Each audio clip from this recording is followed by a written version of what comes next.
Alright, so the bore's cleaned out the best that I can do with a stick and a rag. It is what it is. So, putting this back together though, right? You got your shaft, you got your rebuilt end. Poured a little bit of oil in there. Oil's coming back out. But what you want to do, get that lined up like this here. Just kind of wiggle her a little bit. And depending on how well that edge is and how tight your seals are, you can push her back in there. So, like so. All right. Okay.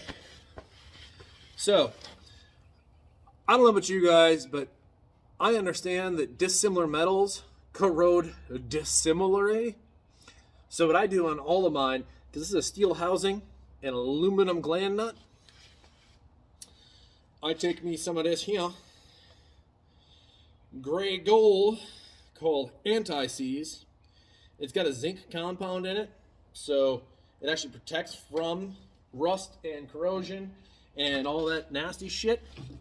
So what I do is I take this and put it on the threads, and I'm a little bit goopy with it because last thing I want is to go to do this at some future time, or the next person that owns the Bobcat, if I don't own this thing forever, because I probably won't, because I tend to not hang on to equipment because other people want it or need it, and then I sell it because I'd rather somebody be getting work out of it that needs it, because I can always just build another one. Kind of like what happened to that 732. My buddy needed one for his property. I wasn't all the way done with it, but he wanted to finish it, wanted to get it cheap. So I let him have it. You know, wanted it, but I didn't need it. So, anyways, I just gooped this around here halfway decently. Not trying to get anything on the O-rings. The O-rings are supposed to do what they're supposed to do. That top O-ring can take a little bit. Not a big deal. But the biggest thing is just getting it all in the threads. And I know what a lot of you guys are going to say. Oh, well, you only need to put a little slob on there, you know, just a little dibble. And it'll, as you tighten it down, it'll find its way into where it's got to go. And you know what? You're probably right. But more is better. So I put it all up in there, as deep as I can get it, everywhere I can get it into, because this shit, a bottle of it's like $15, $20, and if me using a bottle for every 10 rams or whatever means that I don't have to rebuild this, and if I do have to rebuild it, it's actually going to come apart, then I'm all about fucking spending the time, because this ram is about $200 to replace it with an aftermarket from eBay. Bobcat itself will sell it to you for about $800, and I don't like spending money like that. So, I mean, as you guys can tell, I like spending money on other garbage. So, I don't want to spend my money on rams that I could have rebuilt the right way the first time. So, anyways, you just push this up in there, like so. Now, I'd show you guys the other spanner wrenches, but you can also get one of these handheld ones. Really convenient for starting. Something like this. Or you can just take and spin the whole shaft, because those seals being tight in there are going to let it spin pretty easily. But at a certain point, you get to this where now it doesn't want to spin anymore. So you can use your other tool, the one that I showed you with the big breaker bar on it, and that worked just fine for starting this. Nothing wrong with doing it that way. But if you have a handheld one and you can do this here, then do it.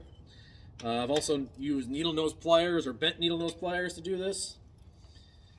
They're good to get it started where you have just a short handle, just like a little stubby thing to get it up close.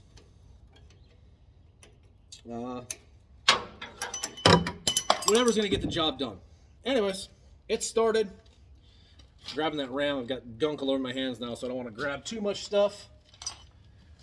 But, oh, and the other thing is put a catch bucket underneath there, because when you open this ram up, it's going to piss all over the place. And,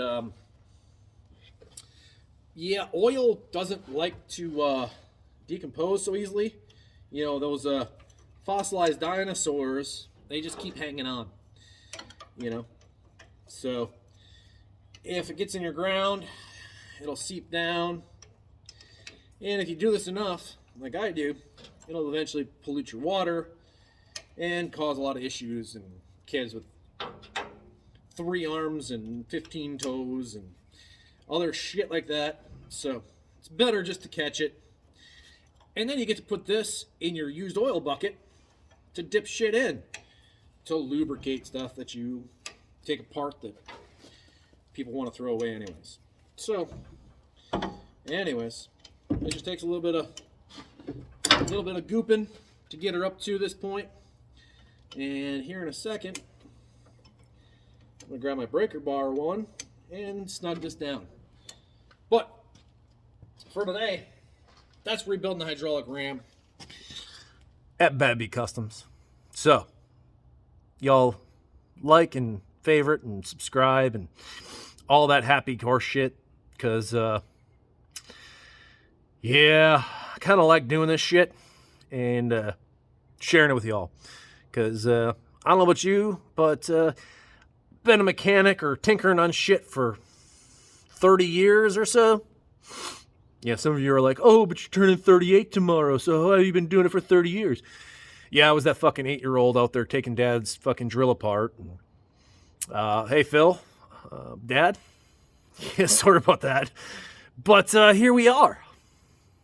And now I do this shit for a living. So, y'all take care. Have a good one. I probably won't post anything for a few days because, like I said, tomorrow's my birthday. And I think I'm going to have a few of them there Pabst Blue Ribbons. And I might have to sleep in on Thursday. So, mosquitoes are out. Anyways, y'all take care. Bye.